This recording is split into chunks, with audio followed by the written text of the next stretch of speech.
Rolling Stone published a story today.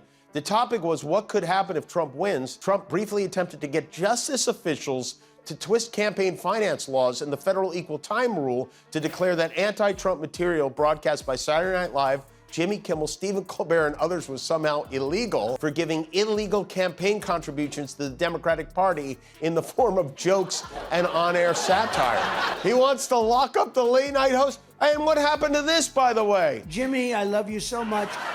Breaking news. Trump and MTG have officially lost their funny bones. In a shocking turn of events, these tough-talking politicians can't handle a little ribbing from a late-night host.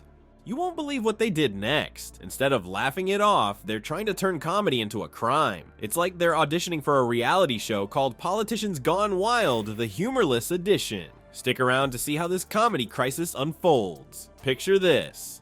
Jimmy Kimmel cracks a joke about Marjorie Taylor Greene, comparing her to Will Smith at the Oscars. It's just another day in late-night comedy, right? Wrong. MTG loses her mind and does something so ridiculous, you'll think it's a punchline. She actually called the Capitol Police. Now, let's be real. MTG is not exactly known for her thick skin. Remember when she got all huffy about a pride flag outside her office, but calling the cops over a joke? That's next-level snowflake behavior. It's like she's trying to win a gold medal in the Overreaction Olympics. Here's where it gets really silly. Wait. Kamala supports states being able to take minor children and perform sex change operation, take them away from their parents, perform sex change operation, and send them back home. Not Jimmy anymore, it's Tamara, but I will.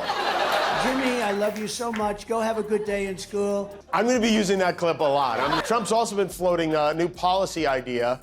Finally, he says he wants to modify the 25th Amendment so you can remove the vice president if the vice president covers up the fact that the president is incapacitated. MTG, the same person who voted against honoring the Capitol Police after January 6th, is now running to them for protection from, wait for it, a joke. It's like complaining about bad service at a restaurant you tried to shut down. The irony is so thick you could cut it with a knife. But this isn't just about MTG's hurt feelings. It's a slippery slope, folks. If politicians start treating jokes as threats, what's next? Arresting comedians for bad puns, throwing hecklers in jail. It's like they're trying to turn America into a giant no fun allowed zone. So why are these big shot politicians suddenly as fragile as a house of cards in a hurricane? Maybe it's because they can't handle not being in control of the narrative, or maybe they're just so used to their echo chambers that any criticism feels like an attack. Either way, it's not a good look for people who are supposed to lead a country. This whole mess shows us something important. When politicians can't take a joke, it's usually because there's some truth in it that they don't want to face. It's like they're saying, "How dare you point out my flaws? I'm the only one allowed to do that." And speaking of thin-skinned politicians who can't handle a little roasting, let's talk about the king of dish it out but can't take it himself, Donald Trump. This guy's been on a one-man crusade against comedy since he first stepped into the political arena.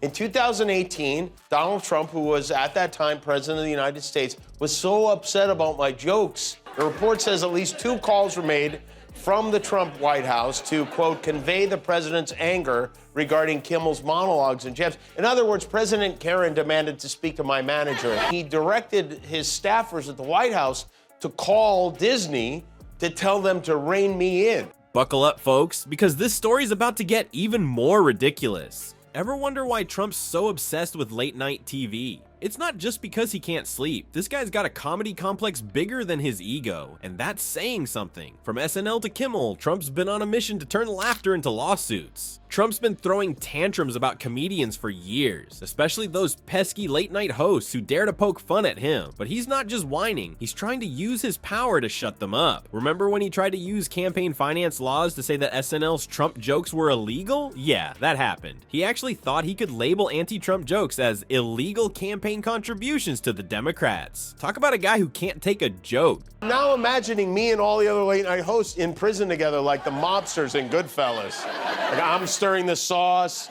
Colbert slicing the garlic with a a razor blade. Trump White House pressured Disney to censor Jimmy Kimmel. Now, Disney is the company that owns ABC, our network, and Jimmy Kimmel is me, so obviously I was interested. But what really gets under Trump's skin? Jokes about his looks, mention his hair or his weight, and watch him explode like a bad spray tan. Comedians like Trevor Noah have had a field day with Trump's appearance, and it's like they're poking a very orange bear. The funny thing is, Trump's the king of insults when it comes to other people. He's called people every name in the book, but when someone turns the tables, he acts like a kid who just dropped his ice cream cone. It's classic dish it out but can't take it behavior.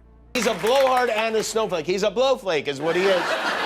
He should change the hats to say, "Make America Wine Again," Mawa. We have a First Amendment right that Americans a hell of a lot braver than Donald Trump died for, and it's especially hypocritical. But if I point out that he's so fat they renamed the plane Air Force Wonder Bread, I'm the bad guy all of a sudden? Donald and Melania sleep in separate bedrooms.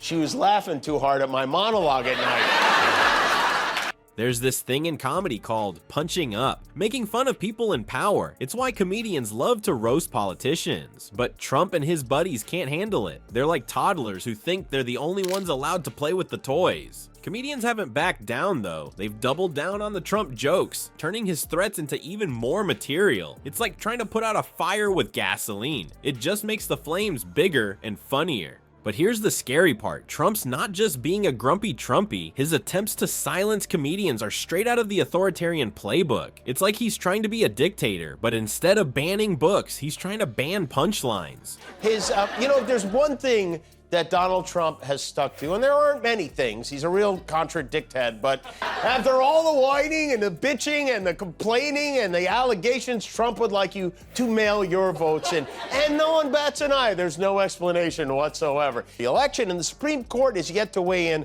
on Trump's claim that he has total immunity, which is slowing down the January 6th case, too. You'll never have an honest election with a mail-in ballot. On mail-in voting, 20% of the ballots were rigged and broken and disgusting.